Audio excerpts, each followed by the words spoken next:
viendo esta introducción general, y bueno, preferí estar parado porque es como el vicio de dar clase, que doy clases en la Facultad de Ciencias Políticas y me concentro un poco más ya mejor parado. Entonces, bueno, primero hay que decir que el proyecto del aeropuerto es quizá el ejemplo más importante de todo el país de un agravio general y de un proceso de despojo de tierras y de la naturaleza por una forma, digamos, de apropiarnos de la naturaleza, pero no nos apropiamos todos. Se apropian los más ricos, ¿no? Los que tienen más poder, y que lo que ahorita vemos como el centro, todos los medios, las redes sociales, todos que vamos a ir a la consulta, nos estamos ubicando en ese territorio de despojo, porque ahí se va a tomar una decisión sumamente importante para el país, pero así como cuando hacemos la cámara, ¿no? Fotográfica, le hacemos zoom, si lo abrimos, en realidad hay un enorme proceso de una batalla nacional por la tierra, el territorio y los bienes comunes naturales. Les llamamos bienes comunes naturales a diferencia de la idea de recursos. La idea de recursos nos trae la idea de que simplemente están a nuestra disposición para usarlos, agotarlos, desecharlos. Pero la idea de bienes comunes naturales es la idea de que son elementos de la naturaleza que son bienes que debemos proteger, ¿no? Como un edificio, si somos vecinos, es un bien común y tenemos que protegerlo entre todos. Fíjense, si protegemos nuestro edificio o debemos protegerlo y sabemos cuando no lo protegemos lo que sucede, lo importante que es proteger un bien natural como el agua, ¿no? Un bien natural como la tierra o los ecosistemas o el aire, etc. Es decir, debería ser una responsabilidad de todos, efectivamente, no solo proteger, sino ayudar a sus ciclos de renovación. ¿Por qué digo esto? Porque si no entendemos por qué esta batalla viene de mucho más lejos. Incluso diría, no es una batalla nacional, es una batalla de toda América Latina. En toda América Latina debe haber entre 1000, 1500 y 2000 conflictos socioambientales. Es decir, es una batalla silenciosa que no alcanzamos a ver, siempre vemos, ¿no? Pues que si los partidos, si Evo llegó al poder, ¿no? Si ahorita, por ejemplo, está este presidente, este candidato que está a punto de ganar la presidencia en Brasil de ultraderecha. Esto es lo que se sabe en los medios, pero no, o incluso alcanzamos a ver algunos movimientos sociales, pero esencialmente no vemos a los movimientos en defensa de la tierra y el territorio. Son miles, están en todas partes, porque hay una oleada general, es decir, ¿qué es lo que en qué contexto estamos hablando del aeropuerto? Que frente al estancamiento mundial de la economía, que eso está sucediendo, la forma que están encontrando las megacorporaciones y los grandes empresarios es avanzar la frontera llamamos de mercantilización, es decir, de volver mercancía cosas que no eran mercancías. Esto sucede mucho en los servicios públicos, ¿no? Y eso sí estamos acostumbrados a saberlo. Por ejemplo, la educación. La educación no era y no es una mercancía. Sin embargo, hay una presión muy importante de los empresarios para tratar a la educación como si fuera una mercancía, venderla, que dé ganancias. Y hay muchas cosas que no necesariamente tienen que dar ganancias, ¿me explico? Es decir, si sabemos, por ejemplo, la salud no debería ser una mercancía, no se debe jugar, ¿no? No puedes ganar dinero a costa de las enfermedades de las personas. Debería ser un servicio y debe ser, como lo es, un derecho. Igual la educación. Bueno, hay un problema en todo el planeta, pero especialmente en América Latina, en el sentido de que las corporaciones están avanzando mercantilizando, es decir, volviendo mercancías a elementos de la naturaleza que no lo eran, que no lo son y que no deben ser. Fíjense esta cosa para que dicen, bueno, nos viene a decir este rollo así. Bueno, para que me crean. En Bolivia en 2001 se crea una ley que privatiza el agua, como la ley que también y las concesiones que Peña Nieto está dando y que se aprueban este lunes. Está el tema del agua aquí. Es lo mismo, si se dan cuenta. ¿Quién controla el agua? ¿Quién se beneficia del agua? Y la discusión es, ¿nos beneficiamos todos y por tanto hay que protegerla o se benefician unos pocos? ¿Sí? Este es el debate, por ejemplo, en el agua, pero así podríamos seguir con los bosques, la tierra, el aire. No estoy diciendo una locura. La energía, y me van a decir, está un poco locochón lo que voy a decir, pero también se apropian de las fuerzas naturales, de las fuerzas de la naturaleza que pueden crear energía. Ellos también se están apropiando del calor, del aire, ¿no? Por eso hay energía termoeléctrica, hay energía eólica, y decimos, por supuesto, la energía eólica es mucho más sostenible que estar quemando gasolina e hidrocarburos. Pero ¿quién controla las zonas donde hay grandes corrientes de aire? ¿Quién controla los lugares y los territorios donde hay calor en el subsuelo? ¿Se dan cuenta? Entonces, lo que están haciendo las corporaciones es avanzar controlando esos territorios, porque a veces hay que controlar el territorio o hay que controlar el bien común. Mi ejemplo que iba a decir. En Bolivia, en 2001, se crea una ley que privatiza el agua y se lo da a una transnacional, Betcher. La gente se organiza y sale a las calles masivamente para detener la privatización del agua. La coordinadora del agua, que era una coordinación de cientos de movimientos sociales, nos decía, bueno, es que están privatizando la lluvia. ¿Cómo es esto? Porque la ley, en Bolivia, a diferencia de aquí, hay poca agua. Entonces hay una tradición milenaria desde el Imperio Inca, ¿no? Desde las culturas quechua, aymara, etc., donde se recolecta agua de lluvia, porque no hay grandes afluentes. Nosotros estamos acostumbrados a que aquí siempre hay grandes afluentes, y más aquí en la cuenca, que en realidad siempre hay mucha agua. De hecho, cada temporada de lluvias nos vamos anegando, ¿no? Un poco más. El lago intenta regresar. Esta ley, entonces decían, privatiza la lluvia. ¿Qué es lo que hacía esta ley? Prohibía que los ciudadanos normales recolectaran agua de lluvia.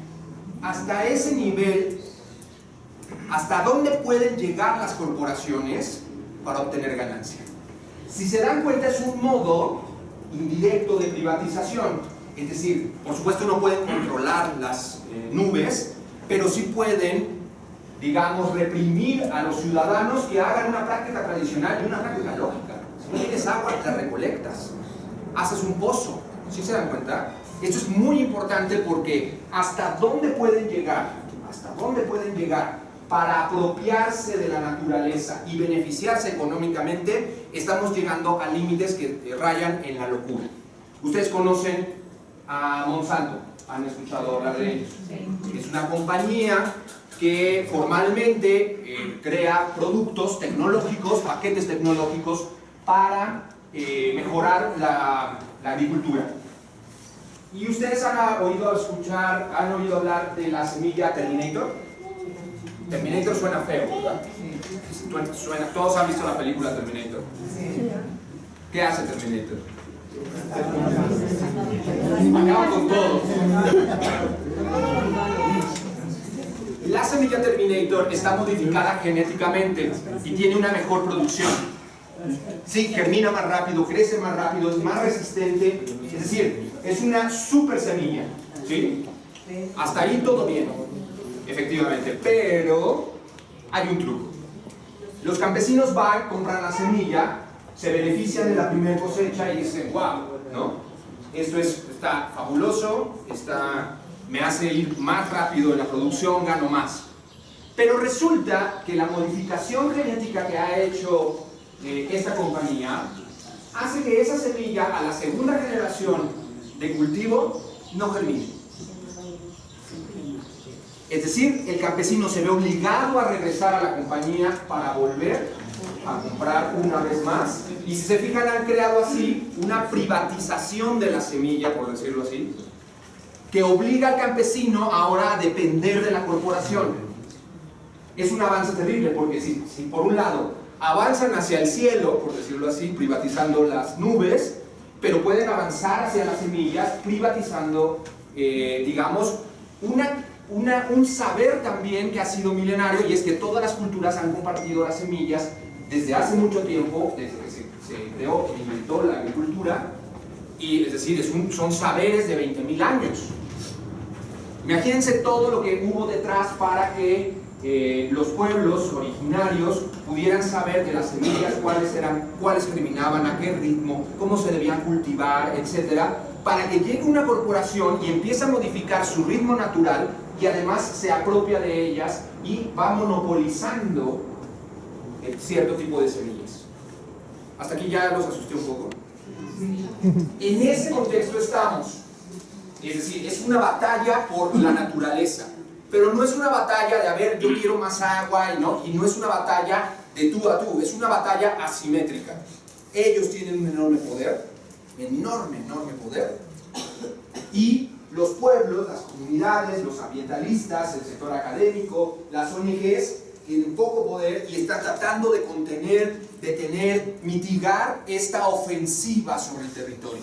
Es yo tengo un texto que le llamo el despliegue, o sea, se avanzan sobre el territorio, se despliegan las corporaciones avanzando porque necesitan más ganancias, porque no está funcionando la economía mundial en otros sectores. Es decir, se está agotando, a veces dicen se desacelera la economía, se estanca la economía, pero se está agotando los espacios donde meter su capital. Diríamos que tienen exceso de capital. O sea, tienen tantas ganancias que tienen que reinvertir. Sabemos que los empresarios siempre tienen que reinvertir. Yo siempre les doy a mis estudiantes el ejemplo de son como, en realidad como vampiros. Si el vampiro deja de chupar sangre, se muere. ¿Digo? Si el empresario deja de reinvertir y de explotar por un lado o a la naturaleza o a los trabajadores, no puede seguir, ¿sí? Esa es la manera, digamos, del crecimiento económico permanente. Y por tanto, si no pueden vampirizar más ciertos sectores de la economía, vampirizan, por decirlo así, la naturaleza. Bueno, hasta aquí está este contexto, que es en realidad global. Pero en México tenemos, para ir centrándonos en ello, que es lo que nos reúne hoy, esta es mi investigación, resultados de 2 años de investigación, 2014-2015, encontramos que hay 105 conflictos socioambientales en el país. No son todos, porque investigamos esencialmente los que están protagonizados por indígenas y campesinos.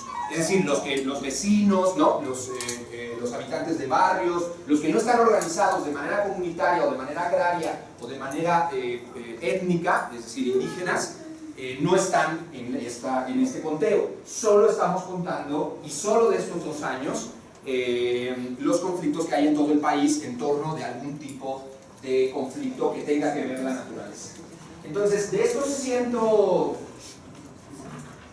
conflictos, fíjense, voy a decir esto rápido, no nos interesa un poco entrar tan minuciosamente. Le llamo conflicto social a las demandas donde las comunidades o los pueblos deciden negociar con la empresa. Es decir, la empresa llega y daña tu vivienda y dices, bueno, págame, ¿no? Y la empresa puede pagar. O la empresa, la minera, por ejemplo, llega y va a extraer plata y entonces los comuneros dicen, pues que venga un poquito de lo que se va a ganar, ¿no? Si van a ganar tanto explotando el territorio, pues que nos toque una parte. Solo el 24% de estos 105 conflictos no suman 100 porque en un conflicto puede haber de los 3. ¿Sí me explico? Por eso no va a sumar 100. Son por el tipo de demandas. El segundo empieza a ser mucho más importante, que evidentemente es que llega una corporación, llega una empresa, también puede ser gubernamental, y contamina. Sabemos mucho de Pemex, ¿no? De los derrames, y entonces sabemos que muchas comunidades dicen, oye, pero me estoy muriendo, o se murió todo el río, yo vivía del río, y ahora está todo contaminado. O, fíjense, al grado de, por ejemplo, en el caso de Zimapán, que también me tocó acompañarlos un tiempo, Zimapán Hidalgo, se intentó poner un basurero tóxico, de hecho llegó a construirse por completo. Fíjense cómo está involucrado, y ellos evidentemente, sin un basurero tóxico, lo que más argumentaban en contra eran los daños a la salud. La gente, además ya había unas mineras ahí, entonces se juntaban las mineras con el basurero tóxico. Imagínense que en esa zona los doctores revisan, los oftalmólogos revisan a la gente y la gente tiene plata en los ojos. Ya no ve. Y por supuesto, con los químicos que se utilizan para la minería, la gente le está dando cáncer. Hay una epidemia en la zona. Y fíjense ahora cómo el poder político se organiza alrededor del poder económico. El proyecto valía 300 millones de pesos y sin embargo era imposible porque la ley decía que al menos debía haber 5 kilómetros entre cualquier población y un proyecto de este tipo, que evidentemente es peligroso. En algún lado sí se tienen que tirar las cosas que hacemos, que son más tóxicas. No es cualquier basurero de pañales y la ropa de nosotros, no.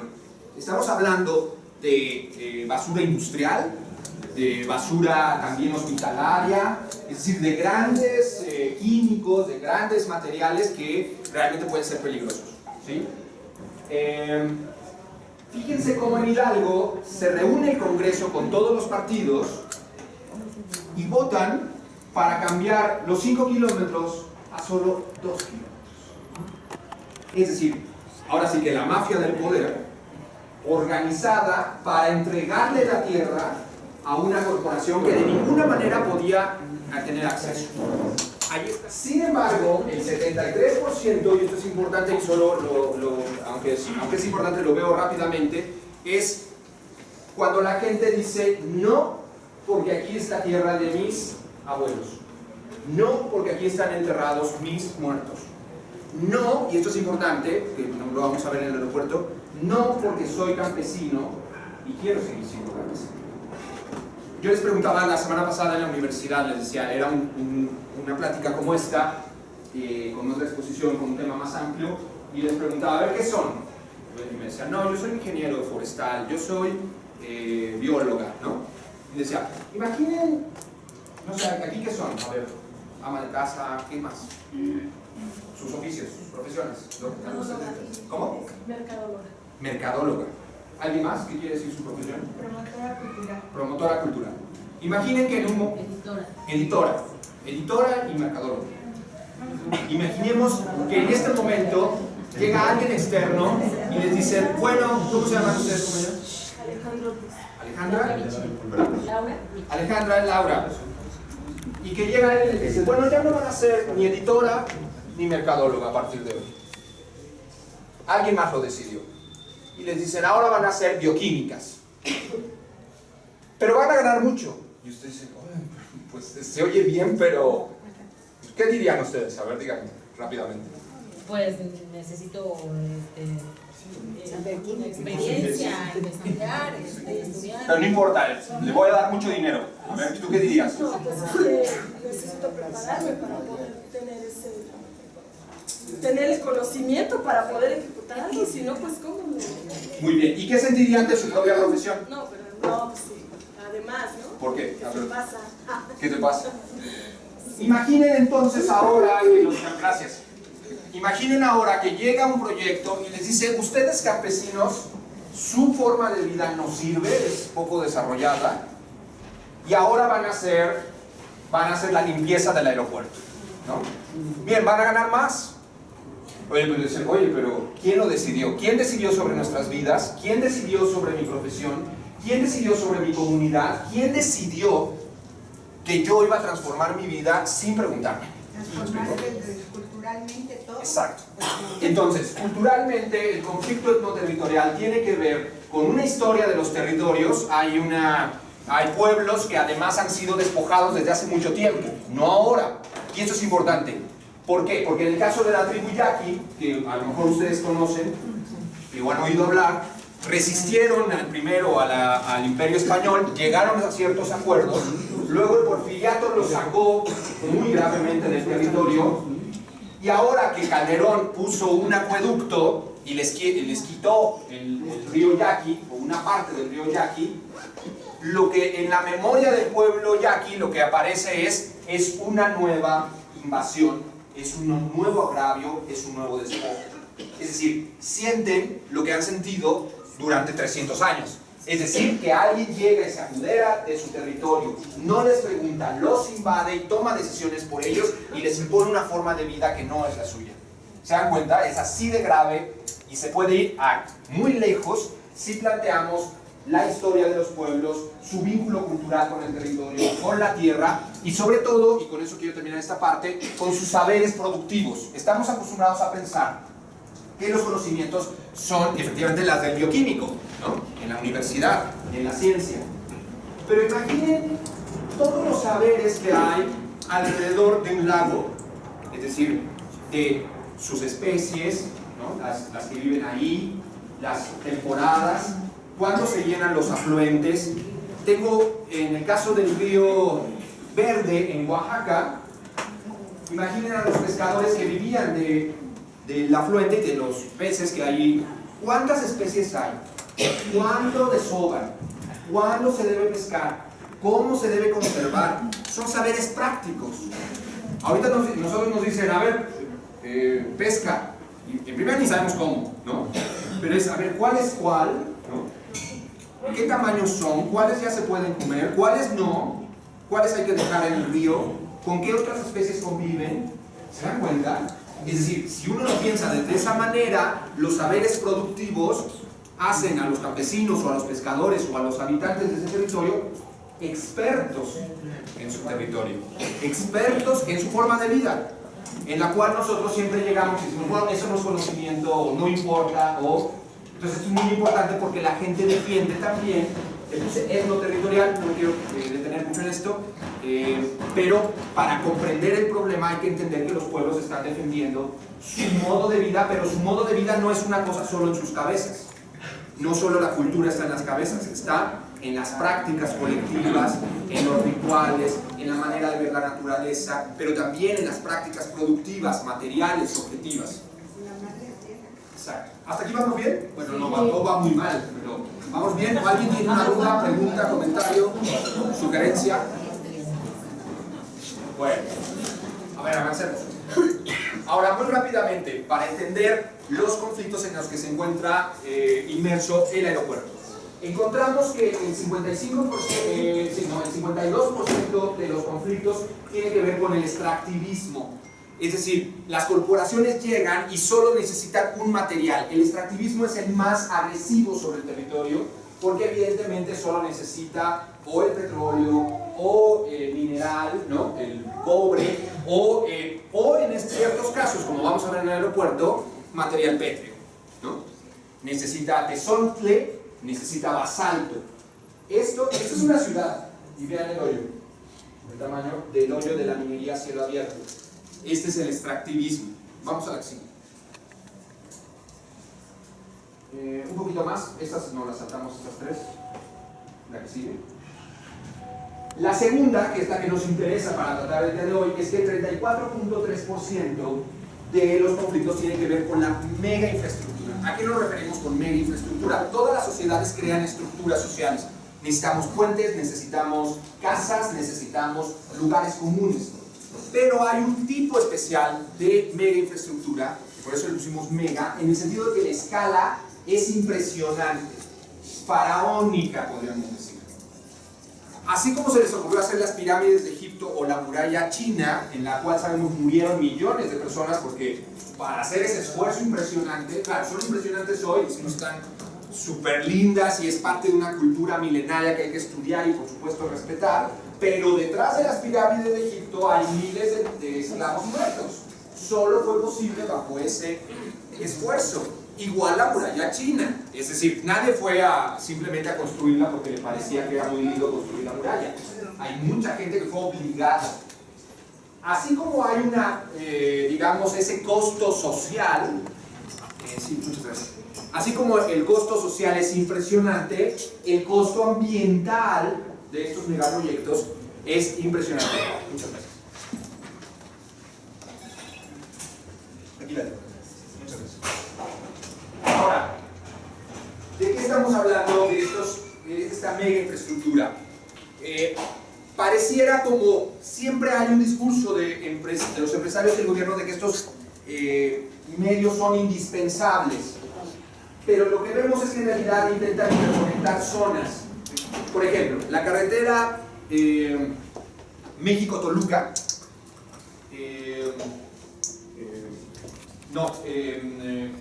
perdón, que va a la zona norte de la metrópoli, pasa encima de la comunidad de San Francisco de Chico, pasa encima del bosque, que el bosque son tierras comunales. El decreto que emite Peña Nieto dice: les quitamos, se vuelven, los expropiamos, una expropiación al revés, ¿no? Se debería expropiar a los ricos, pero aquí se expropia a los pobres, lo único que tienen. Y se les expropia, dice, por el bien de la nación. Esto es importante porque en ciertos discursos dice: ah, pues claro, si es por el interés de la nación, pues ni modo, ¿verdad? Pero en realidad, si uno ubica el decreto, es para beneficiar a ciertas empresas y ciertos capitales que quieren conectar el flujo, porque además la carretera sería de cuota, entre la zona norte de la ciudad y Toluca. Es decir, es hacer más rápido los negocios, hacer más rápido el traslado de materiales. Y bueno, nosotros decimos, bueno, pero es una carretera. También hay una investigación de compañeros del Instituto de Geografía donde demuestran que todo México ya tiene suficientes carreteras y que la mayoría de las carreteras que se están construyendo son paralelas prácticamente o encima del mismo trazado. Entonces la pregunta viene: ¿por qué no componemos las que ya están? No, que están muy mal, en vez de abrir prácticamente sobreponer encima una nueva red de carreteras, pero privada. Y otra vez la respuesta evidentemente es el dinero.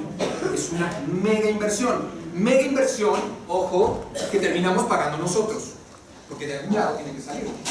¿Y quién esencialmente pone el dinero para una carretera que se nos aparece como beneficio común? Pues dice, pues es una carretera, ¿verdad? Es el Estado el que pone el dinero y son las corporaciones. Claro, el Estado, pero sabemos de dónde viene el dinero del Estado, de cada uno de nosotros. Hasta comiendo un gansito le damos dinero al Estado, ¿no? A través del IVA. Aunque no paguemos impuestos a Hacienda, ahí está, ¿sí? La exhibe. La tercera le llamo biomercantilización. Fíjense cómo a veces en las reservas ecológicas, el otro día estaba viendo una reserva, incluso que fui, y yo decía, en la reserva hay cocodrilos, pero investigando, y los cocodrilos pues son espectaculares, ¿no? O sea, uno quiere ver los cocodrilos, etc. Pero resulta que, si investigando sobre esa reserva, resulta que los cocodrilos no tienen nada que ver con esa zona, no son endémicos. ¿Qué hacen los cocodrilos ahí? ¿Qué se imaginan de eso? Claro, atractivo turístico. Entonces se van dando cuenta que es otra vez convertir una zona en lo que no debería ser así, darle un contenido para volverlo mercancía, para poder vender. Y esto en algunos casos, bueno, el cocodrilo a lo mejor no hace gran daño, pero en otras ocasiones lo que viene es un proceso de apropiación. Entonces podemos ver la apropiación de las playas, de los litorales, de los ecosistemas, de cómo entran a ver los delfines, las ballenas. O sea, se va convirtiendo en un universo donde ciertas corporaciones o ciertos modos privados de acaparamiento de la naturaleza y de los ecosistemas los va deformando, los va convirtiendo en mercancía. ¿Sí? La exhibe. Bueno, hiperurbanización, esto lo conocemos nosotros mucho más. Aquí son pocos conflictos porque recuerden que estamos analizando solo los conflictos indígenas y campesinos. Entonces evidentemente tienden a ser menos. Si viéramos los conflictos urbanos, pues evidentemente estos crecerían en exceso. Pero para que se den cuenta del tamaño del problema, hay 6 millones de viviendas vacías en México. Y entonces decimos, ¿cómo? Pero también hay muchísima gente sin vivienda, ¿no? Pero las corporaciones sobreprodujeron casas, las FEO, bueno, pero otras, ¿no? Donde lo que buscaban era la máxima ganancia, empiezan a producir tantas casas que compiten entre sí, claro, pero a precios o que no son alcanzables o en lugares inaccesibles que no cuentan con los servicios, que llegaron a producirse ellas mismas una crisis, ¿no? Es decir, hay demasiadas casas en lugares inaccesibles y por mercado se vino abajo el mercado inmobiliario de sobreproducción de casas. Para que vean que las corporaciones no es que tienen todo planificado, sino que su lógica de la máxima ganancia es un poco perversa. La que sigue, por favor, con eso. Bueno, y por último está la agroindustria, que son los grandes monocultivos. Los monocultivos erosionan la tierra. Sabemos que un solo cultivo en grandes extensiones simplemente termina por agotar los suelos. Esto hay menos conflictos y se los quería mostrar simplemente para entender. Ya vieron que estamos en medio de una batalla por la tierra, el territorio y los bienes comunes naturales. Sí. Ahora, lo que vamos a ver en el caso de Atenco, veamos si nos acercamos a la gráfica, es lo que he dicho ya en varias entrevistas, es en el caso del aeropuerto sigue los mismos patrones de imposición.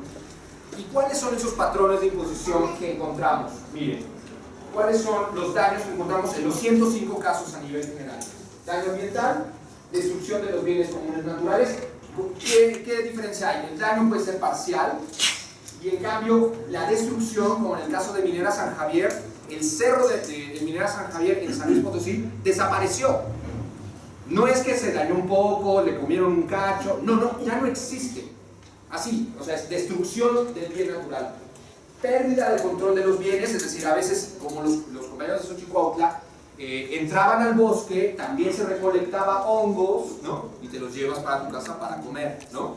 Pero si el gobierno de Peña Nieto te expropia los bosques y ya no te permite entrar, si me explico, pierdes el control y el acceso. Despojo de tierras, daños a la salud, desplazamiento o riesgo de desplazamiento forzado, afectación a la productividad, destrucción de sitios sagrados, cambio de uso del suelo, destrucción, daño de viviendas. Eso es, revisando los 105 casos, esto es lo que denuncian las comunidades y tienen patrones muy claros de qué es lo que está sucediendo. Vamos rápido al ejercicio. Ahora, esto es grave porque estos 105 movimientos, a veces cada movimiento son de muchas comunidades. En el caso del SECOP de La Parota, son 35 comunidades, ¿no? Es decir, es un solo conflicto porque es una sola presa la que se iba a construir. Hay que decir, los compañeros del SECOP ganaron y detuvieron esa presa. ¿Todos han ido a Acapulco? Sí, casi todos. Bueno, ahí le platican los que no se pueden. ¿Han visto desde algún lugar la bahía completa? Porque sí se ve, ¿no? Sí, en un restaurancito, o incluso en la playa, uno alcanza a ver así como cómo se hace curva. Ajá. Es enorme, ¿no? La presa La Parota, si se hubiera hecho, mediría 11.2 veces la bahía de Acapulco. No, es impresionante. Bueno, el aeropuerto es más destructivo que esa presa. Cuando los compañeros, yo escuché la primera vez la cifra, se la escuché a los campesinos de La Parota. Y yo dije, bueno, seguro que los compas están exagerando, pues para como alarmar a la prensa, ¿verdad? O sea, yo entiendo que es un argumento pues para detener la presa, que es totalmente legítimo. No me gusta la idea de decir una mentira, pero pues no voy a decir nada. Pero un día estaba haciendo un artículo y entonces dije, bueno, voy a calcular las hectáreas. Entonces veo las hectáreas, ¿no? Y me acordé que los campesinos habían dicho 11.7 veces, o 11.2 veces la verdad. Ahí aprendí que hay que hacerle caso a la gente de abajo, que se vuelve experta en sus propios conflictos, se vuelven realmente especialistas. Y pero comparado con la presa La Parota es un pelo de gato junto al aeropuerto, en términos económicos y en términos ambientales. Ahora, vean esta, que es muy grave.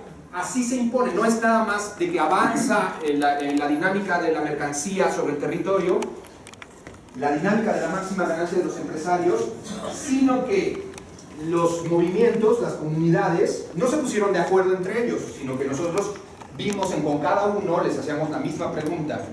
¿Hubo violaciones procedimentales? Es decir, ¿se violó la ley? 77% dijo que sí. O sea, ahí está de nuevo lo que nos ha sucedido en este país, que es un poco lo que se ha denunciado y lo que sucedió el 1 de julio. Estamos rechazando estas violaciones procedimentales, porque si en el 77% de los casos se violó el procedimiento, lo que quiere decir es que no es tierra sin ley. Así de grave es en todo el país. Veamos cuáles son rápidamente para entender lo que está pasando en el aeropuerto.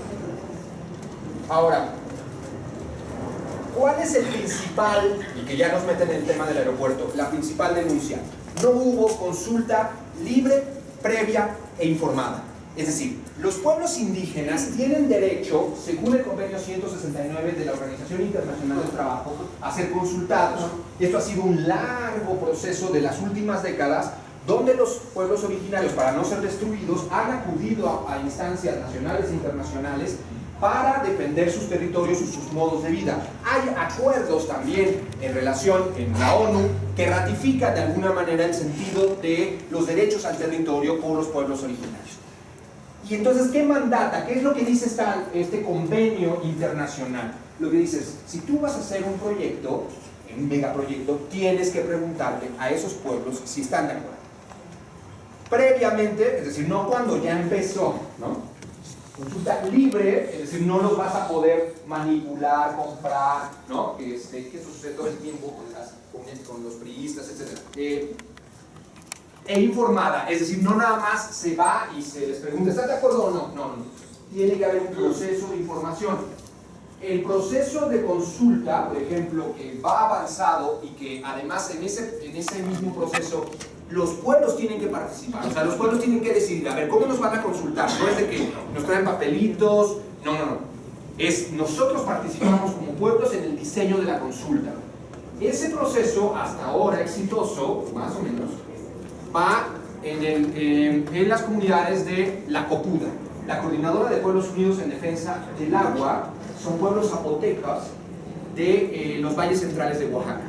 ¿Cómo a partir del gobierno estatal que controlaba Peña Nieto y con los priistas fueron interviniendo las comunidades para ganar las presidencias el comisariado ejidal, las presidencias municipales, orden de aprehensión de lesiones arbitrarias en un 41%, agresiones físicas en un 31%, brutalidad policíaca en el 36%, ejecución, asesinato, desaparición o tortura en el 33%.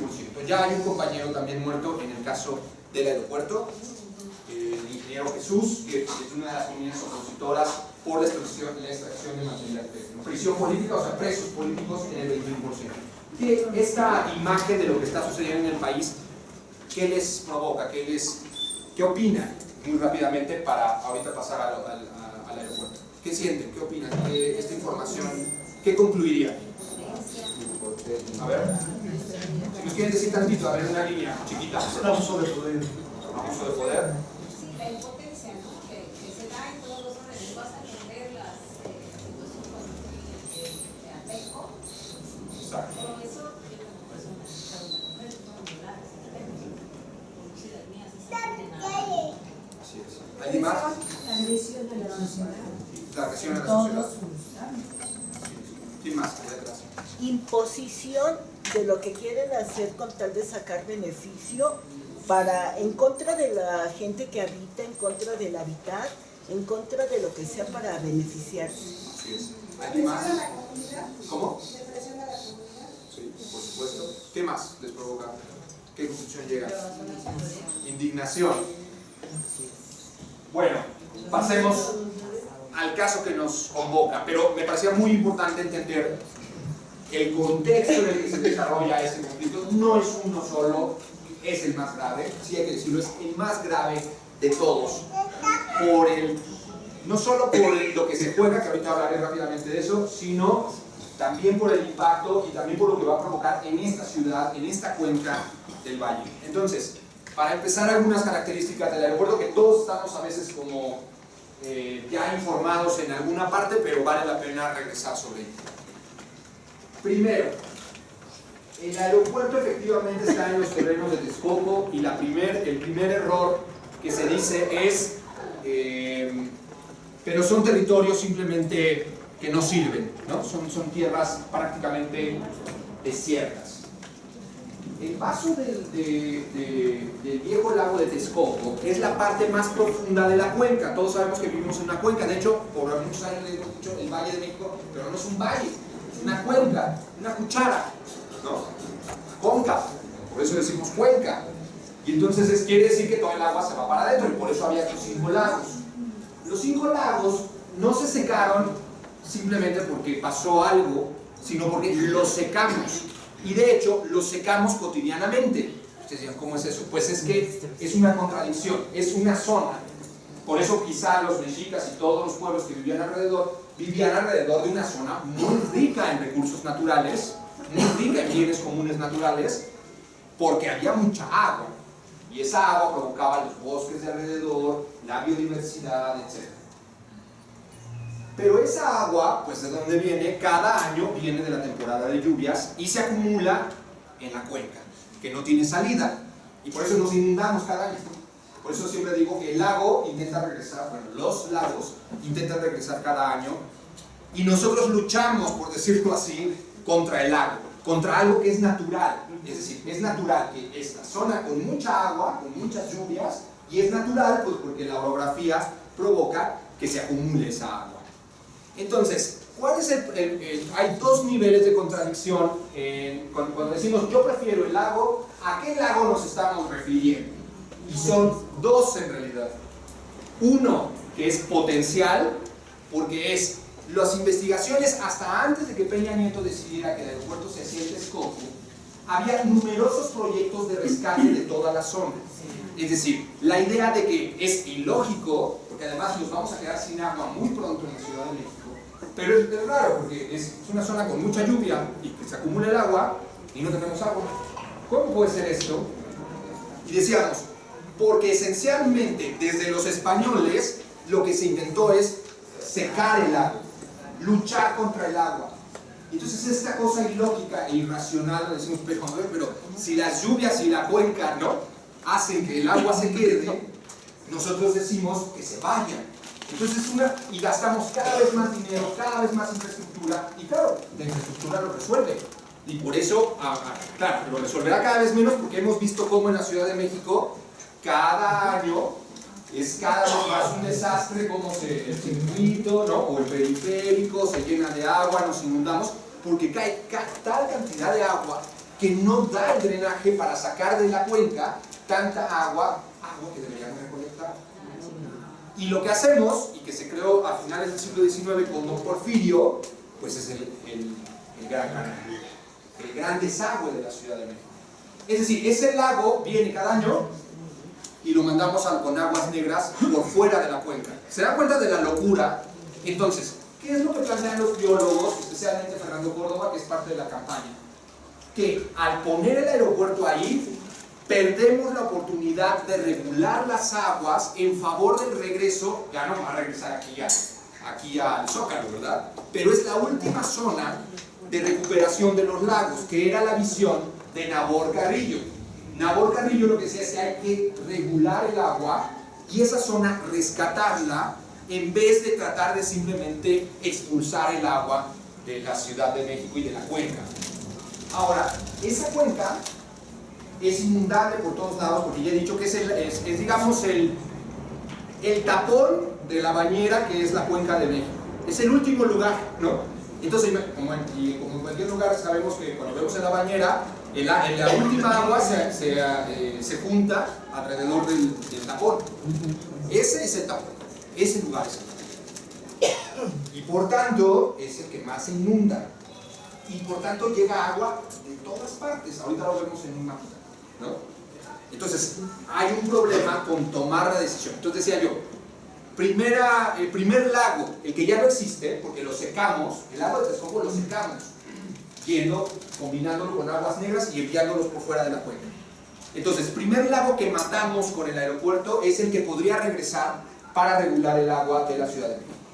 Pero el segundo lago, que ahorita regresaremos, aquí está, muy claramente. Estos son 10.000 hectáreas del aeropuerto, bueno, 10.000 hectáreas de toda la zona del viejo vaso del lago de Texcoco. Pero hay dos partes, la de la construcción del aeropuerto y el segundo lago, que ahorita regresaremos, es el lago Nabor Carrillo. Todos estos lagos y estos cuerpos de agua, este ya no existe, este ya no existe y este ya no existe. Estos tres se tuvieron que quitar para poder construir el aeropuerto. Lo que dicen ellos es que estas lagunas de regulación se van ahora a construir acá. Aunque ya hay denuncias de que no están haciendo esas lagunas de regulación. Ahorita vamos a ver por qué. ¿Alguna duda sobre esto de las lagunas y la obligación? ¿Alguien quiere contar algo? Bueno, vamos a ver. Ahora, aquí es donde empiezan los... El anterior, por favor. El anterior. Aquí es donde empiezan los problemas. Estos son los ríos, o sea, si pensamos en la idea de cuenca, pues por la orografía se forman ríos, cae el agua y de manera natural, todos, miren lo que están haciendo los empresarios. ¿Dónde quieren construir su aeropuerto? A donde confluyen todos estos, todos. ¿Saben cuánta agua, o sea, entra a ese vaso? Es impresionante, no podemos entender que por eso el lago de Texcoco era el más grande. Y se secaron antes los demás. Y hasta el último se secó Texcoco. Pues porque ahí llega muchísima agua. Entonces, y aquí están las tres zonas que podríamos decir. Las de donde bajan las aguas, la zona de construcción del aeropuerto y la zona del lago Nahor Carrillo, que es una laguna artificial. No existía, esa sí no existía, que se construyó hace unas décadas para regular el agua, pero pasó algo que no estaba planeado y que está muy bonito. Bueno, está muy bonito y quizá. ¿Hasta aquí alguna duda? Sí. Ahora, bueno, revisamos también. A ver, está. Entonces, lo que tenemos es una primer contradicción, esencialmente en una zona de construcción que todo esto ya se ha sabido en todos los medios de comunicación, evidentemente no es la zona adecuada. De hecho, en la revista de geología se entrevista a los ingenieros y se dice que tienen un reto tecnológico y de construcción, porque dicen que el manejo del suelo y el comportamiento del suelo es inédito no en la cuenca, no en México, sino en el mundo. Es decir, se tomó la peor decisión no de la cuenca, no de México, sino del mundo. No hay otro aeropuerto construido sobre ese tipo de suelo en todo el planeta. Entonces, lo que hay de argumentación de los constructores es, claro, lo vamos a resolver entonces con las capacidades técnicas, etcétera, pero, y yo no me meteré en eso porque no soy experto, seguramente lo resolverán, seguramente podrán, e inventarán nuevas técnicas o lo están haciendo ya. El problema es a qué costo. Es decir, construir, fíjense, son dos decisiones inéditas. Una es construirlo en un suelo donde nadie más en el mundo tiene experiencia y donde todo el mundo diría no, ahí no, así es literalmente. Y el otro problema, que es esencialmente uno es de un suelo inusual, y la otra es la escala y la magnitud. O sea, no solo voy a construir un aeropuerto, voy a construir uno de los aeropuertos más grandes del mundo. Son dos decisiones, evidentemente, que no tienen solo que ver con las cuestiones técnicas. Cuando se dice el aeropuerto es una discusión técnica, ¿no? Bueno, ¿y quién decidió estas dos? ¿Por qué tan grande? ¿Por qué tan faraónico, como decíamos hace rato? Y en un mandado. ¿Por qué ahí? ¿Por qué ahí? ¿No? Y el argumento y la respuesta es, no hay otro lugar, es el mejor lugar, es donde Mitre ha dicho que si las líneas, ¿no? Si la interconexión es la mejor, etc.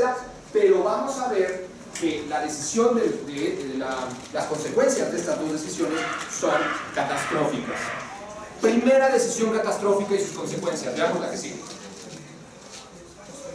Primera consecuencia catastrófica.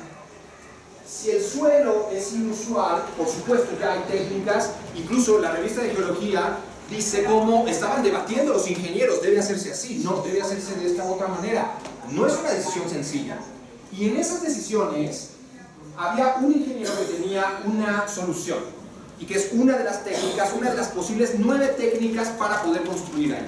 Se llama recargas, y es hacer pisos, digamos, de material más firme, pesado, para lograr que se asiente el piso para poder construir arriba, digamos. Como presionar el piso para que se salga el agua, pese y que entonces se hunda a la velocidad y de manera controlada como uno quiere, y no como el suelo se deforme. ¿Me explico? Las recargas parece funcionando para poder construir. Solo, y también lo dice en la entrevista el ingeniero responsable, pero había un pequeñito problema. de dónde salen, fíjense la cantidad, 37.5 millones de metros cúbicos de basalto y de, ¿cuál otra dije? De basalto y de tesón. Fíjense esto. 37.5 millones de metros cúbicos son, en masa, en proporción, 52 estadios azteca de material. Nada más para que, ¿de dónde tienen que salir? Y encontraron que la zona oriente del Estado de México se los iba a dotar. Es decir, hay que sacar y extraer de algún lado esos 52 estadios azteca y llevarlos hasta el aeropuerto. No solo es extraerlo y quitarlo, es transportarlo y es introducirlo en el vaso, para lo cual tienen que construir incluso un tren. Se habla de 400 góndolas al día desde que empezó la construcción para llevar tal cantidad de material hacia el aeropuerto. Es enorme. Enorme. Claro, pero entonces es, ¿se acuerdan de que yo decía el tapón? Pues es un hoyo, pues, al final, ¿no? Es crear 180 hoyos, o sea, 180 minas para tapar un hoyo. Esa es la lógica del aeropuerto. Pero en esos 180 lugares hay gente, hay vidas, hay pueblos, y sobre todo hay agua, hay ecosistemas, hay fauna. Pero fíjense, o sea, ahí lo dramático del aeropuerto no termina ahí. Se calcula que el cascajo que tienen que sacar, pues porque hay que aplanar el suelo, hay que sacar rocas, ¿no? Hay que aplanar, pues son pistas, ¿no? No es una construcción de Santa Fe que uno puede construir un edificio arriba, otro más abajo, otro en la cañada, no, una casa casi en desnivel, ¿no? Aquí son pistas, aplanado completo, además 6 pistas, además 5.000 hectáreas, o sea, es una proporción que empieza a salirse de control. El material que tienen que sacar es equivalente a 70 estadios aztecas. Entonces hay que meter 52 y hay que sacar 70. ¿Dónde se tira? ¿Dónde se tira? Porque además, junto con todos los materiales que están usando para la construcción, se vuelven lodos tóxicos. ¿Se dan cuenta ya que está este proyecto ya a estas alturas ya es delirante? Y entonces se nos ve en la televisión por Ciro Gómez Leiva, ¿no? Y es el desarrollo, es el crecimiento económico, va a beneficiar a todos. ¿A qué costo? ¿A qué costo ambiental? Y veamos el costo ambiental directo. Estas son las minas, en una sola de las 180 minas que hay en toda la zona. Ya está, no es que les va a pasar, no es que la que sigue. Esta es toda la excavación, la que sigue. Y esto es lo que hacen a veces o sea, están junto a las casas. Hay gente que está diciendo, estoy a punto, o sea, se va a quebrar mi barda, se va a desmoronar mi casa. Vivo, como dicen, con el Jesús en la boca, no duermo bien, ¿no? Estoy escuchando cómo están excavando. Es decir, las afectaciones son impresionantes. Un ingeniero tomó la decisión de cambiar la vida de 45 municipios y de miles y miles de personas, devastando además todos los cerros que a veces tenían tradición cultural milenaria. La vida de las personas está siendo destruida por el aeropuerto. Pequeño detalle, ¿verdad? Pero de que lo logran. Seguro que con ese basalto y con el tesontle logran construir su aeropuerto. Hasta aquí esta está la primera contradicción. Ahí sigue. Bueno, esta es otra imagen que no se ve muy acá. Bueno, y lo que ha provocado, y esto también os quiero explicar, es que Atenco es una de las 45 comunidades que se oponen. Pero lo que tenemos es un enorme movimiento que no se escucha, que no se ve, porque Ciro Gómez Leiva dice los supuestos afectados ambientales, supuestos. Ellos dicen, ¿no? cuando la gente ha acudido a las instancias agrarias, ha acudido a las presidencias municipales, a hacer las denuncias ambientales y se pelean entre ellos, es decir, no solo causa efectos ambientales como tales, sino efectos sociales. La comunidad se divide, oye, ¿por qué estás rentando o estás vendiendo? Estás con la empresa. No, es que yo veo, no, era mi partecita, ¿no? Yo no tuve nada que ver, y la comunidad se le va encima. O al revés, cuando los opositores son minoría, los otros se le van encima a los que están en contra, ¿no? Eso es lo que provoca, no solo aquí, en todo el país eso está pasando. En el mundo también. Es una estrategia de de guerra, en Irak, en Afganistán, contra el narco. Es más fácil que se peleen entre sí para que el imperio ataque directamente a ellos y se peleen igual. Lo mismo pasa con las comunidades. Dividen y nos atacan. Y nos echan la culpa de que finalmente los culpables somos nosotros. Esa es una estrategia de guerra. Así es una guerra por el territorio, es una guerra por la madre tierra. Pero lo más grave todavía es hasta donde nos ha llegado el individualismo, la despolitización política en la que estamos como países, ¿no? Como pueblos, porque ese es el peor enemigo, ¿no? Para ellos aprovechan todas estas circunstancias precisamente porque estamos vulnerables, no nos informamos, no queremos leer. Decimos, eso no nos afecta, esto está por allá. Yo vivo en la Venustiano Carranza, cerca del aeropuerto, y tampoco nadie habla de las grandes afectaciones que tenemos de pérdida de oído, de una serie de esquizofrenias que se han detectado por los ruidos constantes del aeropuerto que tenemos, eso tampoco se habla. Entonces, me parece que todavía es más grave y se conflictúa la gravedad del individualismo y la gran despolitización en la que nos encontramos como pueblos. Entonces, pues eso facilita más a que los capitales, ¿no? Hagan lo que quieran. Cuando haya marchas, pocos dicen que son los de Atenco. Claro. Y como tengan antecedentes de otras luchas que andan, es que son los revoltosos. Nosotros mismos como organizaciones sociales en algunos lados, hagamos un esfuerzo y con una pancarta. Si es parte de nosotros, claro que sí. No, son los de Atenco, ¿no? Como no es nuestra lucha tan directa, por la ignorancia, porque el aire lo respiramos, porque todo lo que decía usted, lo que es común, necesitamos hacer una campaña de sensibilizar, de decir qué queremos, la pérdida, ya seguir la capacidad como seres humanos, porque ya son signos de peso, lo material es lo que prevalece. Y si quieren romper con la parte cultural, espiritual, todo lo que implica para estas comunidades, pues por eso están en resistencia, ¿no? Entonces, sí está muy complicado, explicarlo en la calle nos ha costado mucho trabajo, al menos a mí en lo personal. Creo que hay que reforzar con más elementos y creo que es una oportunidad, pero sí está difícil. Déjame retomar nada más una cosa que decía, me voy un poquito más rápido y les doy la palabra a todos, pero es de lo del ruido. Escuchaba al doctor Omar Arellano, que es parte de la Unión de Científicos Comprometidos con la Sociedad, que es parte, algunos de ellos son parte de la campaña Yo Prefiero el Agua. Y es que ya el aeropuerto, como decía la compañera, el de Benito Juárez, el existente, sobrepasa los niveles de ruido admitidos por la Organización Mundial de la Salud. Contaminación por ruido, es decir, provoca estrés, provoca daños en la salud, etc. Está por encima al doble de los límites permitidos. O sea, ya de por sí está mal el Benito Juárez. Ahora, multipliquen por 6 veces el Benito Juárez. En tamaño, en ruidos, en viajes.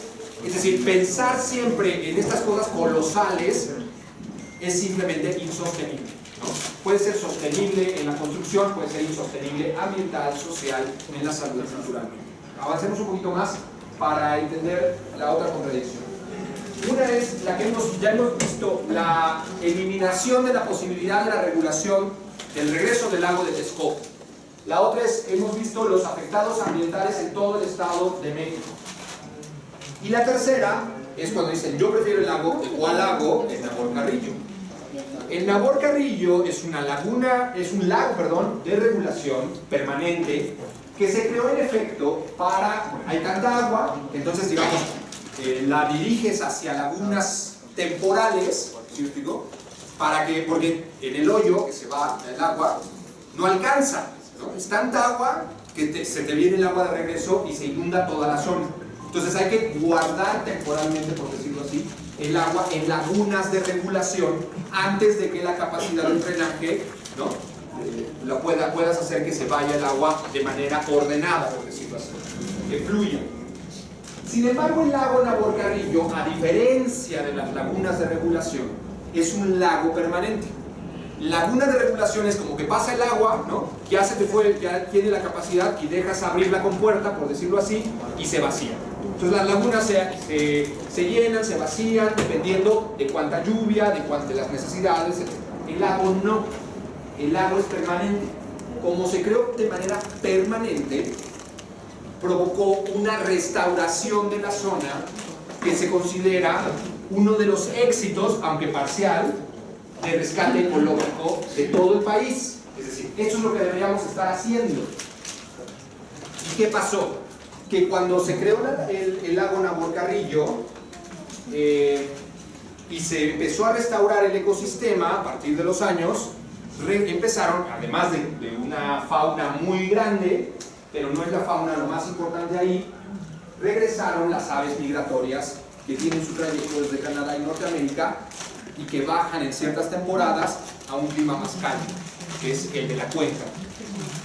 Son entre 185,000 y 300,000 aves. ¿Podemos ver el videito?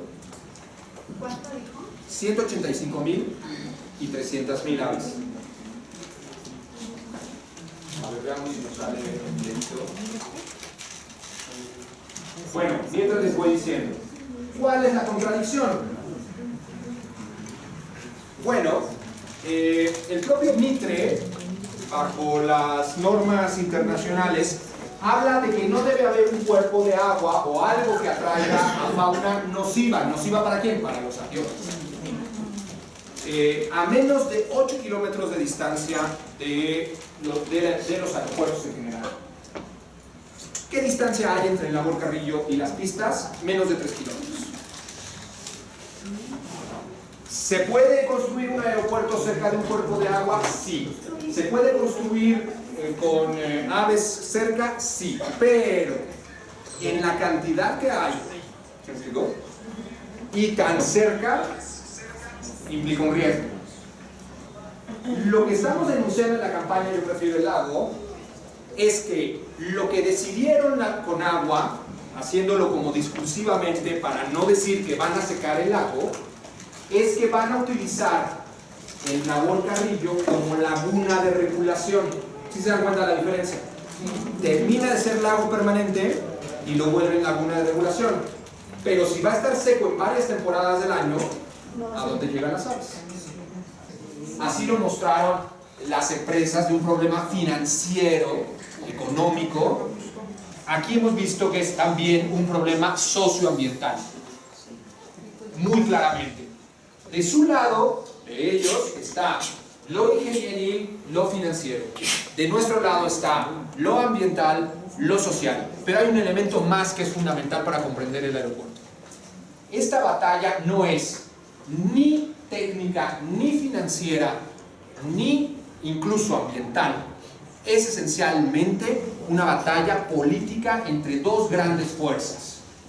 Una fuerza que se intenta apropiar del territorio y tener ganancias a pesar de las consecuencias que hemos visto, y una fuerza que dice no, el territorio, la tierra, la madre tierra, la naturaleza no puede utilizarse con los caprichos del gran capital.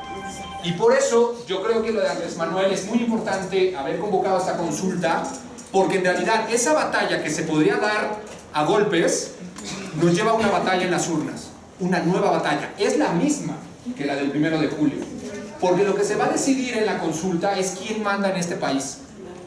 Esto es muy grave, porque la gente dice, no, bueno, y ustedes que saben de ingenieros, ¿no? Y de aeronáutica, y a poco ya se leyeron los libros de las, ¿no? No tiene nada que ver, eso es secundario, porque esencialmente podríamos decir que la solución, además de lo de Santa Lucía, sería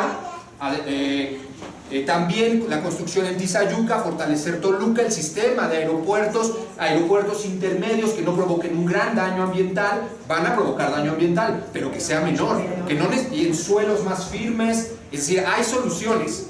¿No dicen ellos que la ingeniería todo lo soluciona? Pues busquemos otra solución ingenieril, ¿no? No la peor, la que cuesta más ambientalmente, la que cuesta más socialmente. Pero lo que se va a decidir en la consulta es una batalla muy grave. Y creo que debemos prepararnos, porque vamos a una batalla pacífica, pero una batalla donde se está dividiendo el país en dos grandes fuerzas.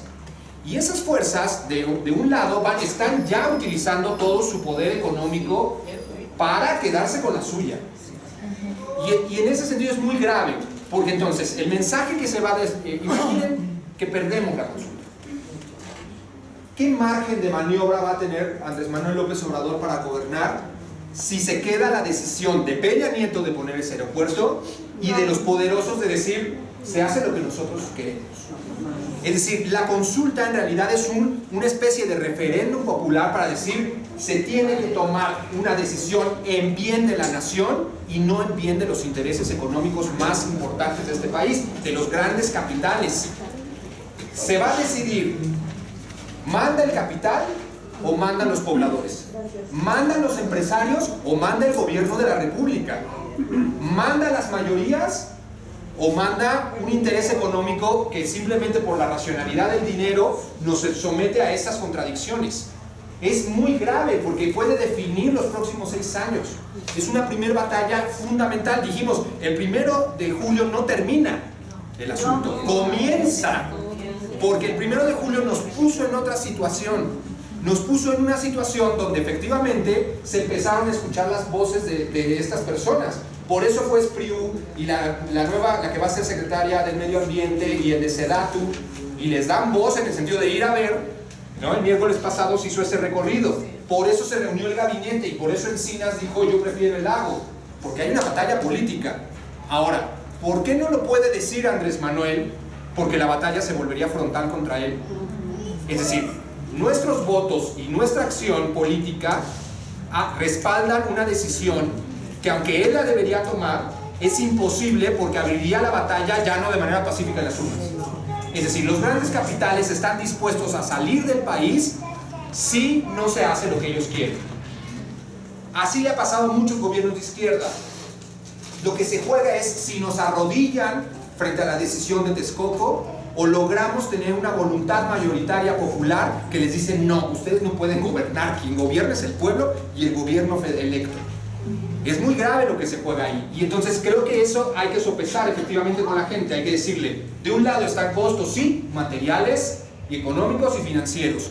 Y del otro lado está la vida de los habitantes, del agua, de la cuenca y por supuesto de los ecosistemas.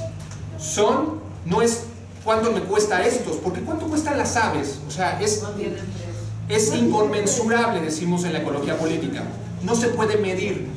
No se puede medir el beneficio del agua para todos. No se puede medir costos en relación al daño de las vidas. ¿Cuánto cuesta? A ver, ¿no? Decimos, a ver, señor, ya le destruí su cultura, su comunidad, y le doy ¿cuánto? ¿Cuánto? ¿10,000? ¿100,000? ¿1 millón? ¿Qué importa? No se puede medir. ¿Me explico?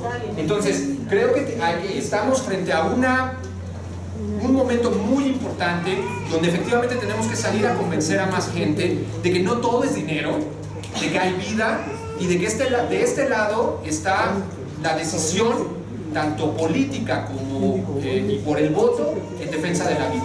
Y con eso quería compartir un poco lo que hemos construido hasta aquí. Muchas gracias.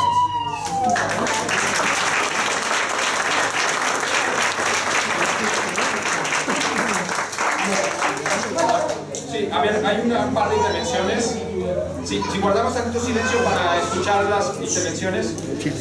Yo creo que la parte más importante de lo que acabas de decir es informar a las personas. Yo ayer estuve en el metro, saliendo del metro Pino Suárez. Al principio yo les daba el folleto y no lo querían agarrar, pero me puse a plantar y les dije, ¿por qué es importante? ¿Por qué no al aeropuerto? En el lago de Texcoco. Sépalo, o sea, vea la información, ¿por qué no es? Desgraciadamente, Mucha gente no lo sabe. Y si esto no hubiera pasado nosotros, ahorita no lo hubiéramos sabido y no hubiéramos hecho la convocación. Pero también es importante invitar a otras gente que no somos nosotros, que vengan a que escuchen y que ellos mismos salgan a la calle. ¿Por qué? Porque esto no va a pararse. ¿En qué nos va a beneficiar? ¿En qué no nos va a beneficiar? Hay que saberlo, hacerlo entender y llevar esa información.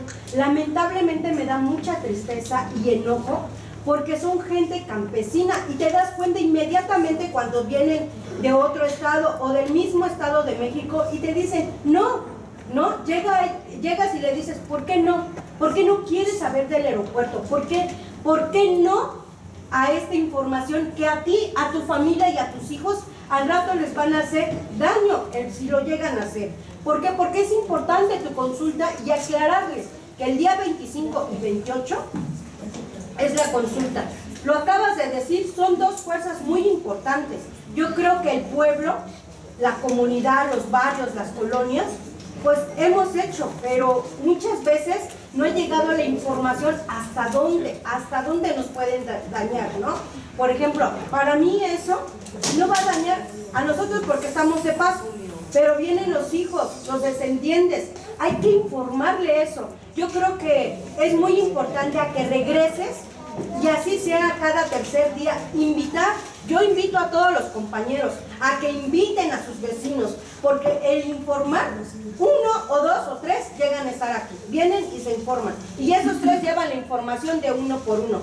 También nos comentaban de los que si éramos los antorchas campesinas, yo les decía, no, somos una organización. No, Antorcha Campesina le dieron terrenos, ahí se va a Exactamente, beneficiar. a ellos benefician, y decirles claramente, porque en verdad, muchos, yo ayer me di cuenta, hasta que no me planté y empecé a gritar, yo pensando que los policías pues, me iban a agarrar y llevar porque pues sabes que no puedes ser política, ¿no?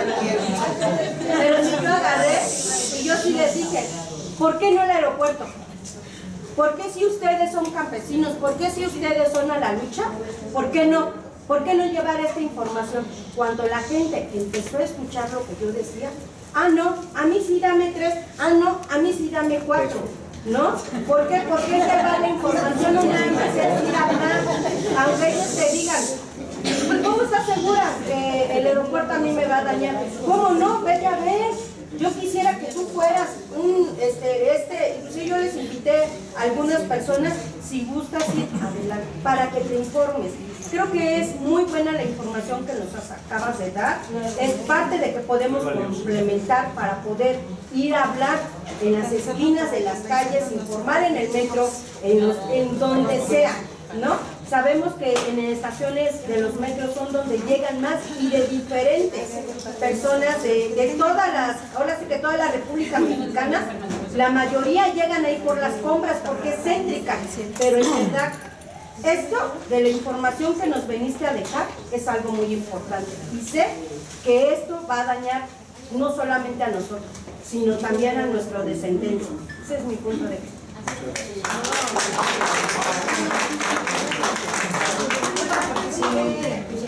Igual ayer nos pusimos igual en el mercado, mucha gente, muchos compañeritos, muchos estudiantes, bueno, al menos yo me tocó platicar más con los estudiantes y decirles que nos ayuden, que ellos no son el futuro, son el presente de México. Y tú, ya tenemos el daño ya está, no es de que estamos esperando que nos hagan, sino ya está. Entonces, pero podemos, redes sociales, ayúdanos a compartir, que eso es lo más importante. A lo mejor no me agarres mi folleto, pero tú, por lo que sepas, métete, que es algo muy importante. Me decían, pero ¿por qué al final apenas está haciendo? Pues porque no sabíamos que íbamos a ganar, todavía no sabíamos cómo iba a ser la batalla, ¿no? Él se está acercando con una cantidad de compañeros empresarios que son multimillonarios, como Carlos Slim. Imagínate, ella está luchando contra acá, pero también está luchando contra el pueblo, ¿no? Entonces, la herramienta y el poder que tiene Andrés Manuel somos nosotros. Y si nosotros somos y nos seguiremos quedando agachones, pues nos van a ganar la consulta. Entonces, si nosotros no levantamos la voz, se acabó todo. Eso es lo que yo les informo. ¿Quieres para terminar? Bueno, te informo, somos integrantes de la Coordinadora Democrática de la Ciudad de México, que tiene diferentes colectivos de actividades. Los compañeros son representantes de esos colectivos, de Mujeres Sin Violencia, de Jóvenes Transformando Cuauhtémoc, de la Comisión de Cultura, de la Comisión Territorial y de la Comisión de Lectura en Voz Alta, que hicieron ayer un ejercicio que creo que ha faltado y que hay que empujar, que es ir a lugares públicos y platicar abiertamente como asambleas públicas en el metro, el cual fue encabezada por la compañera Alison, por Yasmín, Carmen, Laura, Juan Gerardo y Lulú, la pequeña Lulú. Y vamos a hacer dos actividades. Bueno, estamos permanentemente informando, somos un grupo que hacemos trabajo territorial político, todos somos de Morena. Tenemos muchos más compañeros que no pudieron llegar, pero inclusive puestos de elección popular. Y vamos a hacer dos actividades más.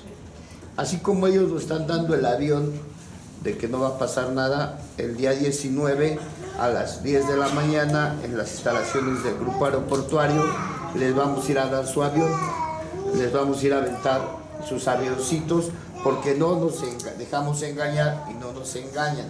Y el próximo domingo, el 21, junto con otras organizaciones del Movimiento Urbano Popular, vamos a estar en Plaza Tlaxcuaque planteando nuestra situación, una declaración de unidad del movimiento social en torno al aeropuerto y empujando diariamente a que la consulta la gente participe. Este grupo de compañeros, con otros muchos más, que ahora, bueno, no lamentablemente, pero ya son funcionarios y qué bueno, ganamos la consulta del corredor Chapultepec. Yo les decía a los compañeros, a Mancera se le ocurrió hacer la consulta para ganarnos en toda la delegación Cuauhtémoc, pero pensando que la gente de la Valle Gómez, de la Morelos, de Tepito, de Peralvillo no iba a participar, y compañeras aquí muy destacadas ganaron ahí esa elección, porque hay gente, y es algo que a muchos no les cabe en la cabeza, cuando dicen Texcoco, pues quién sabe que Texcoco huele a barbacoa, pero para muchos inalcanzable también, ¿no? Pero hay gente que no conoce la Condesa de la que vive la Valle Gómez, o en la más, o al revés, ¿no? Y entonces esas tareas de difusión que estamos haciendo es muy importante. Yo enaltezo a mis compañeros porque en verdad son motores y creemos y vamos a hacer todo lo posible por ganar la consulta. Aquí hay compañeros de la Morelos, de la Roma, de aquí de la Doctores, de la Obrera, de Asturias, de Iztapalapa, de Venustiano Carranza, de Gustavo Madero, que están empujando esta parte. Yo creo que este taller lo vamos a estar reproduciendo diario de aquí hasta el 25 y bueno, y si se puede hasta más, para que la gente salga a votar y equilibremos la balanza contra los noticieros, el poder mediático que ya nos ponen como si el aeropuerto ya funcionara y todo muy bonito en cuarta dimensión, ¿no? Así. Entonces, pues muchas gracias, doctor. Gracias. Este tipo de pláticas, de luchas, porque la lucha por la tierra no se acaba con el aeropuerto ni el 28 de octubre. Entonces quisiéramos tener unas siguientes más relaciones. Somos un grupo que se forma permanentemente, tú has escuchado las intervenciones de nuestros compañeros, tenemos talleres de formación política, de administración pública. Bueno, estamos en la lucha, sí, por ganar nuestro territorio. Gracias.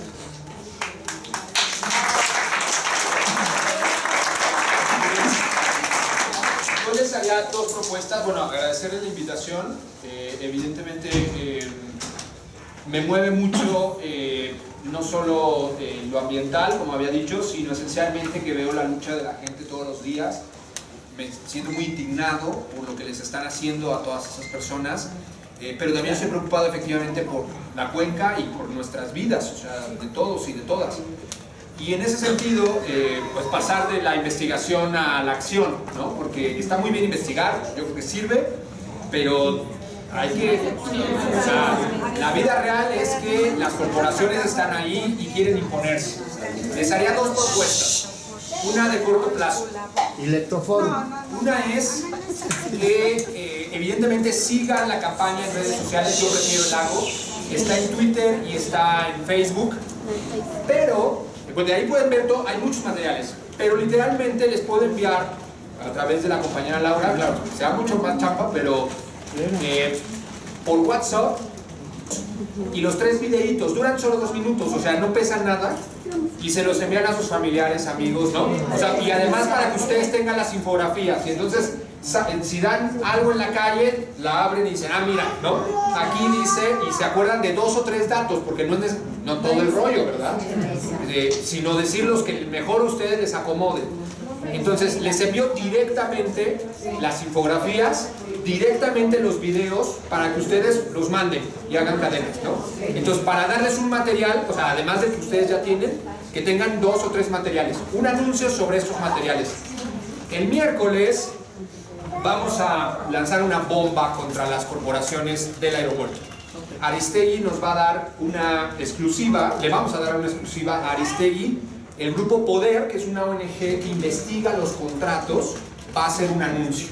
Entonces sintonícenle ahí a Aristegui, que además es el día que regresa a 97.7. ¿Sí? ¿97.7? Que regresa a la radio. De 7 a 10. Exacto. Ahí se va a entrevistar, van a tener datos otra vez.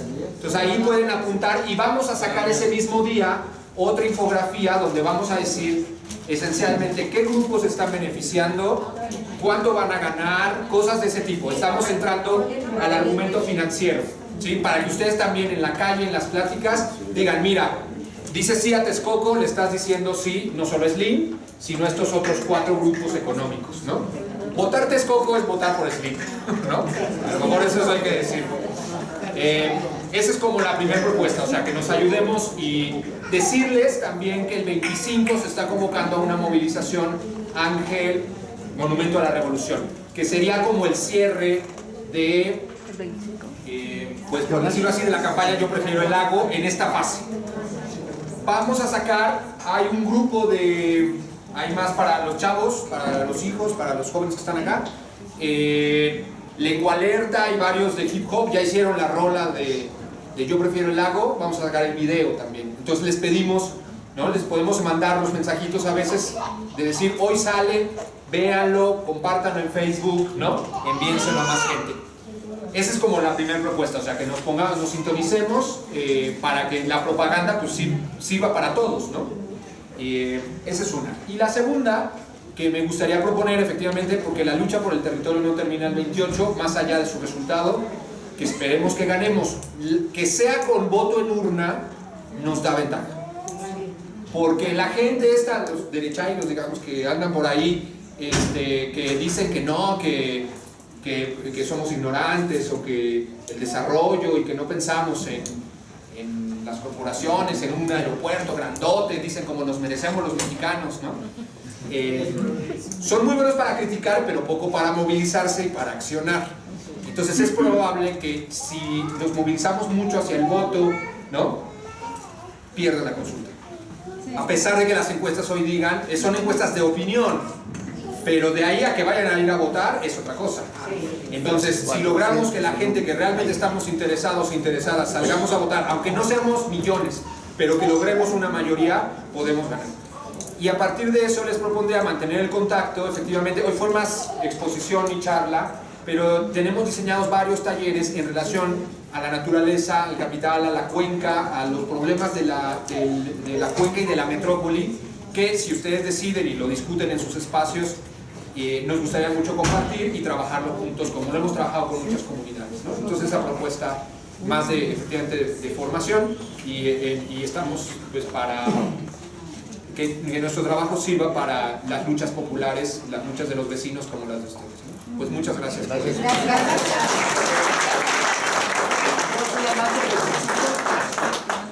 4 de la tarde.